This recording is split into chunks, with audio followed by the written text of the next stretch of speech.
కరూరు ఘటనపై టీవీకే అధినేత విజయ్ తీవ్ర విచారం వ్యక్తం చేశారు. తన హృదయం, మనసు భారంతో నిండిపోయినట్లు పేర్కొన్నారు. ఈ మేరకు అభిమానులను ఉద్దేశించి ఎక్స్లో ఆయన సుదీర్ఘమైన పోస్టు చేశారు.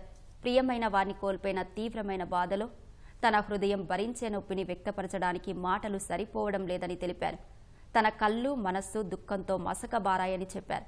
కరూరులో తాను చూసిన అందరి ముఖాలు ఇంకా మనసులో మెదులుతూనే ఉన్నాయని వివరించారు. తనపై ఎంతో ప్రేమను, శ్రద్ధను చూపే వ్యక్తులను తలుచుకుంటే తన హృదయం మరింత దిగజారుతోందన్నారు. ప్రియమైన వారిని కోల్పోయిన వారికి ఎంతో బాధతో సంతాపం తెలుపుతున్నట్లు పేర్కొన్నారు. బాధాకరమైన ఈ పరిస్థితుల్లో అందరికీ అండగా నిలుస్తానని చెప్పారు. ఎవరెన్ని ఓదార్పు మాటలు చెప్పినా జరిగిన నష్టాన్ని ఎవరూ పూడ్చలేరని తెలిపారు. మీ కుటుంబ సభ్యుల్లో ఒకటిగా మృతుల కుటుంబాలకు 20 లక్షల రూపాయల చొప్పున సాయం ఇవ్వనున్నట్లు విజయ్ ప్రకటించారు. గాయపడి చికిత్స తీసుకుంటున్న వారికి 2 లక్షల చొప్పున ఇవ్వనున్నట్లు వివరించారు. జరిగిన నష్టం ముందు తానిచ్చే మొత్తం ఏమాత్రం పెద్దది కాదని పేర్కొన్నారు.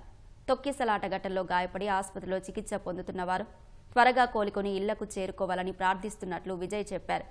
చికిత్స తీసుకుంటున్న వారికి టీవీకే అండగా ఉంటుందని తెలిపారు.